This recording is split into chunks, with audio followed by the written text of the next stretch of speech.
Assalamualaikum warahmatullahi wabarakatuh. Shalom, Om Swastiastu, Namo Buddhaya, Salam Kebajikan. Perkenalkan, nama saya Muhammad Wahyu Angga Saputra dengan NPM 191055201038. Kali ini saya akan menjelaskan perihal laporan kuliah praktek analisis dan perancangan jaringan internet pada Indonesian Coffee berbasis router. Bab 1, pendahuluan. Latar belakang. Dalam jaringan internet terdapat berbagai macam hardware sebagai pendukung, dan salah satunya adalah router. Router merupakan sebuah alat yang berfungsi menghubungkan jaringan yang berbeda agar bisa melakukan komunikasi antar device di dalam jaringan tersebut. Di sini, router digunakan sebagai alat untuk pembagian jaringan. Identifikasi masalah. 1. Didapati sistem pengiriman data memiliki masalah pada pembagian koneksi internet di Indonesian Coffee Batam. 2. Dilihat belum adanya jaringan pembagian jaringan pada Indonesian Coffee Batam. Selanjutnya adalah rumusan masalah. 1. Bagaimana cara membagi koneksi internet di Indonesian Coffee Batam? 2. Bagaimana cara mengimplementasikan jaringan router pada Indonesian Coffee Batam? Selanjutnya adalah batasan masalah. 1. Penulis hanya merancang jaringan router pada Indonesian Coffee Batam. 2. Perancangan yang dirancang ini menggunakan data terbaru. Selanjutnya adalah bab 2, gambaran umum instansi. Yang pertama adalah coffee shop. Menurut buku All About Coffee, biji kopi pertama kali ditemukan di Afrika pada tahun 800 sebelum Masehi. Selanjutnya, bangsa Arab mulai merebus biji kopi untuk diambil airnya. Lalu, pada tahun 1615, biji kopi mulai tersebar dan sampai ke Eropa. Hingga sekarang sudah tersebar ke segala penjuru dunia melalui gerai-gerai kopi atau disebut coffee shop. Selanjutnya adalah Indonesian Coffee. Pada Oktober tahun 2020, Indonesian Coffee mulai terbentuk, yang dirintis oleh 4 kawanan anak muda yang bernama Adi Dwi Purna Arjun, Omi Naufal, Saputra Ilham, serta Fajar Eldi. Berdirinya Indonesian Coffee menjawab salah satu kebutuhan masyarakat wilayah Sungai Panas pada saat itu. Mereka membuka gerai dengan konsep sederhana namun nyaman bagi konsumen.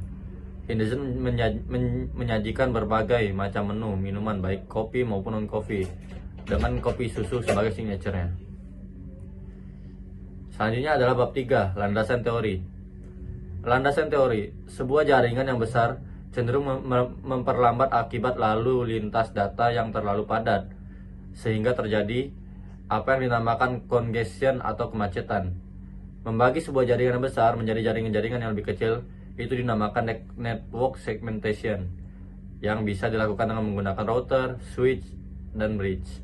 Di sini kita menggunakan router. Teori umum.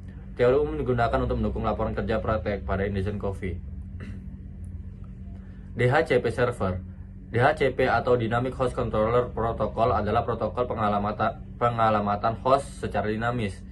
Dalam sebuah jaringan yang besar akan ada bagian yang pengalamatan IP address tidak begitu kritikal. Di bagian ini, pengalamatan IP bisa dilakukan secara dinamis atau otomatis. Terdapat 2 aktor pada DHCP, yaitu DHCP server dan DHCP client. Yang selanjutnya adalah OSI layer. OSI atau Open System Interconnection adalah model konsep bertujuan sebagai konsep komunikasi dari sistem telekomunikasi tanpa memperhatikan struktur dan teknologi internal. Referensi OSI dibuat dan dikembangkan oleh International Standard Organization atau ISO. Model referensi OSI bertujuan untuk membuat perbedaan antara 3 konsep utama: arsitektur jaringan, layanan, antarmuka, dan protokol. Selanjutnya adalah bab 4, metode penelitian. Waktu dan tempat kerja praktek. Penulis melaksanakan penelitian kerja praktek pada analisis jaringan internet di Indonesian Coffee yang dilaksanakan dari tanggal 1 September sampai dengan 30 November tahun 2022. Jenis data penelitian. Data primer adalah suatu data yang bersumber dari penelitian lapangan secara langsung, yaitu data yang diperoleh pada penelitian ini langsung berasal dari sumber asalnya, yang pada saat ini dan belum diolah serta belum diuraikan oleh orang lain. Untuk memperoleh data primer harus ditentukan wilayah dan subjek penelitiannya. Penulis menggunakan SDLC atau System Development Life Cycle sebagai metode penelitian. Jenis dan metode pengumpulan data. Pada penelitian ini adalah penelitian desain yang dapat disertakan dengan penelitian kuantitatif. dan kualitatif dengan menggunakan metode System Development Life Cycle atau SDLC. Penulis melakukan penelitian pada dasarnya merupakan cara ilmiah untuk mendapatkan data dengan tujuan kegunaan tertentu. Untuk mencapai sebuah tujuan yang sangat diperlukan, yaitu dibutuhkannya suatu metode yang relevan dalam mencapai tujuan yang diinginkan. Selanjutnya, metode pengolahan data dan analisis data. Pada metode pengolahan ini, menjelaskan prosedur pengolahan data analisis data sesuai dengan pendekatan yang dilakukan. Karena penelitian ini menggunakan metode kualitatif, maka metode pengolahan data dilakukan dengan menguraikan data dalam bentuk kalimat teratur, logis, dan efektif, sehingga memudahkan pemahaman dan interpretasi data. Selanjutnya, metode pendekatan dan perancangan sistem. Dalam perancangan jaringan router pada Indigen Coffee, penulis menggunakan Network Development Life Cycle atau NDLC untuk sebagai metode pengembangan sistem jaringan ini. Selanjutnya adalah kerangka pemecah masalah. Adapun tahap dan ruang lingkup pekerjaan yang akan dilakukan pada kerangka pemecahan masalah antara lain studi pustaka, menentukan pokok masalah dan tujuan, pengumpulan data, pengolahan data, perancangan sistem, pengujian sistem tidak berhasil, implementasi, serta kesimpulan. Selanjutnya bab 5, analisa dan pembahasan. Pengumpulan data. Pengumpulan data untuk mendukung dalam analisa dan perancangan jaringan router pada Indigen Coffee. Data awal sebelum membangun jaringan router untuk diterapkan dan hasil yang telah dilakukan melalui observasi dan wawancara kepada Mauli Audina selaku admin operasional diantaranya data primer dan data sekunder. Analisis kebutuhan merupakan tahap menguraikan seluruh kebutuhan yang digunakan untuk menggambarkan kebutuhan secara detail dengan tujuan untuk menghasilkan sesuatu yang baru atau memperbarui. Pada tahap ini dilakukan proses identifikasi konsep sistem serta mendefinisikan kebutuhan sejumlah elemen atau komponen sistem sehingga gambaran umum kebutuhan sistem dapat diketahui.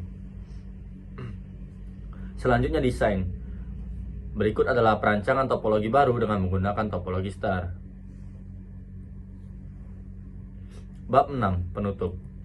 Kesimpulan. Dalam hal rumusan masalah dan tujuan penelitian yang terdapat pada keseluruhan bab sebelumnya mengenai perancangan jaringan router sebagai sarana mempermudah pembagian jaringan dan pengakses internet di Indigen Coffee, maka penulis dapat membuat kesimpulan sebagai berikut. Yang pertama, pada pembuatan perancangan jaringan router sebagai sarana mempermudah pembagian jaringan dapat memberikan dampak yang signifikan mengenai kemudahan dalam mengatur skala internet untuk staff dan customer yang ada di Indigen Coffee. 2. Dengan adanya perancangan jaringan router memudahkan admin dalam melakukan monitoring jaringan internet. Dengan adanya perancangan jaringan router ini, admin data yang diarsipkan lebih tersusun dan tertata, memudahkan admin dalam mencari data. Selanjutnya adalah saran. Setelah membuat perancangan jaringan router sebagai sarana mempermudah pembagian jaringan dan pengaksesan internet di Indigen Coffee, ada beberapa saran yang harus diterapkan guna dalam hal pengembangan nantinya agar lebih lanjut, diantaranya sebagai berikut.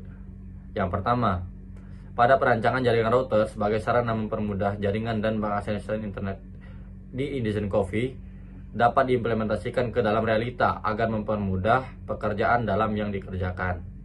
Yang kedua, untuk perusahaan agar dapat menambah kecepatan jaringan agar pembagian jaringan dapat lebih maksimal.